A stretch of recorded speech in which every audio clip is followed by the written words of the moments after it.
خوتي خواتاتي، سلام الله عليكم. اليوم غنديروا توقعاتنا لكل ادوار كاس العالم في قطر، من دور المجموعات الى حدود النهائي والفائز باللقب. وبدايه غادي نبداو بدور المجموعات. المجموعه الاولى اللي فيها قطر والاكوادور والسنغال وهولندا. كنتوقع هولندا كمتصدر للمجموعه بحكم الاسماء اللي عندهم بحال دي ليخت وفان دايك ودي يونغ. اما المركز الثاني فهو المنتخب السنغالي اللي كان قاب قوسين أو أدنى من المرور للدور الثاني في مونديال روسيا بلاعبين كساديو ماني، خاليدو كوليبالي وإدوارد ميندي. أما في المجموعة الثانية اللي كتضم إنجلترا وإيران وأمريكا وويلز، المركز الأول شبه محسوم لمنتخب إنجلترا بسبب الأسماء اللي كيتوفر عليها بحال هاري كين، أرنولد، بيلينغهام. والمركز الثاني في المجموعة كنتوقع أنه غادي يكون المنتخب ويلز بقيادة بيل وديفيز ورامسي. في المجموعة الثالثة كنلقاو السعودية والمكسيك وبولندا والأرجنتين. هاد الأخيرة غادي تكون في صدارة المجموعة مع ليو ميسي، لوتارو مارتينيز ودي بول. الأرجنتين غادي تكون متبوعة بمنتخب بولندا بقيادة ليفاندوفسكي والحارس تشيزني وزيلينسكي. في المجموعة الرابعة فيها منتخب فرنسا والدنمارك وتونس وأستراليا. المركز الأول في هذه المجموعة غادي يكون من نصيب فرنسا اللي غادي تكسر قاعدة خروج البطل من الدور الأول بقيادة كليان مبابي وغولوريس وبنزيما. أما المركز الثاني فهو المنتخب الدنمارك اللي كنتوقع أنه غادي يكون الحصان الأسود لهذه الدورة بلاعبين مجربين مثل إريكسن وشمايكل وبيير إميل هويبرغ. أما المجموعة الخامسة غتعرف حضور عملاقين من قيمة إسبانيا وألمانيا برفقة اليابان وكوستاريكا.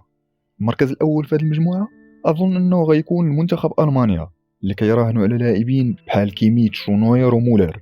والمركز الثاني طبعا غيكون للمنتخب الإسباني واخا بخيارات غير مفهومة لويس إنريكي وبقيادة بوسكيتس ورودري وربما عودة سيرجيو راموس للمنتخب. المجموعة السادسة فيها منتخبنا الوطني المغربي وبلجيكا وكرواتيا وكندا. المركز الأول في هذه المجموعة أتوقع أنه غيكون لكرواتيا بحكم عودة زلاتكو داليتش وبلاعبين من قيمة لوكا مودريتش وكوفازيتش وبروزوفيتش. أما المركز الثاني فهو المنتخب بلجيكا وبلاعبين كيمارسوا في أعتد الفرق في العالم بحال كورتوا ودي بروين ولوكاكو. طبعا هذه المجموعة هي أصعب مجموعة درت توقعاتها بحكم صراع القلب والعقل. أتمنى مخالفة المنطق وتأهل المنتخب المغربي. المجموعة السابعة مجموعة كتضم البرازيل وصربيا وسويسرا والكاميرون. صدارة المجموعة محسومة طبعا للبرازيل مع نيمار وفينيسيوس وكازيميرو. أما المركز الثاني فهو المنتخب صربيا بعد الأداء الخيالي في التصفيات وبلاعبين مثل تاديتش وفالاوفيتش وميلينكوفيتش سافيتش. أما في المجموعة الثامنة والأخيرة فيها البرتغال وغانا والأوروغواي وكوريا الجنوبية. المركز الأول فهو المنتخب البرتغالي بقيادة رونالدو وبرناردو سيلفا وروبين دياش. والمركز الثاني أتوقع أنه المنتخب الأوروغواي اللي متمرس في المونديال بقيادة نونيز وفالفيردي وكافاني. بعد ما كملنا توقعاتنا للمنتخبات اللي غادي تأهل من المجموعات، جاء الدور على ثمن النهاية. المباراة الأولى فيه غادي تكون مواجهة بين هولندا وويلز. طبعا أتوقع مرور هولندا بحكم الفوارق الكبيرة. المباراة الثانية هي بين الأرجنتين والدنمارك وكنتوقع تأهل الدنمارك. كيف قلت في البداية منتخب غيكون هو مفاجأة الدورة. أما المباراة الثالثة بين إنجلترا والسنغال غتشهد مرور منتخب إنجلترا لدور الربع. والمباراة الرابعة بين فرنسا وبولندا أكيد الفوارق واضحة لفائدة فرنسا وبالتالي غادي تتأهل. المباراة الخامسة غادي تكون قمة بين ألمانيا وبلجيكا وغتتأهل ألمانيا للربع. أما المباراة السادسة بين البرازيل والأوروغواي، طبعا البرازيل في ربع النهاية. المباراة السابعة بين كرواتيا وإسبانيا غادي تربح كرواتيا وتتأهل. أما المباراة الأخيرة في دور الثمن بين البرتغال وصربيا في إعادة المباراة التصفيات، ولكن هذه المرة المتأهل غيكون هو البرتغال. وفي ربع النهاية أولى مباريات الربع هي بين هولندا والدنمارك وغادي تتأهل الدنمارك. وثاني المباريات بين ألمانيا والبرازيل في قمة كلاسيكية غادي تتأهل البرازيل في توقعي.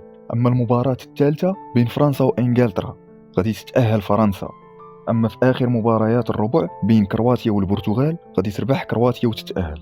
ندوزو لنصف النهاية، الدنمارك ضد البرازيل في أول المباريات اللي غادي تنتهي فيها مفاجأة الدنمارك وغادي تتأهل البرازيل. ثاني مباريات النصف هي بين فرنسا وكرواتيا غادي تتأهل فرنسا للنهائي. وقبل ما نهضروا على النهائي، مباراة المركز الثالث بين كرواتيا والدنمارك غادي تربح كرواتيا المركز الثالث. أما النهائي هو بين فرنسا والبرازيل في إعادة المونديال 98 بذكريات هدفي زيدان في النهائي. غادي تستغل البرازيل الفرصة وتنتقم وتفوز باللقب. وفي الأخير كالعادة، وقبل ما ننهي الفيديو، كنطلب منكم الدعاء للجد بالرحمة والمغفرة وسائر أموات المسلمين.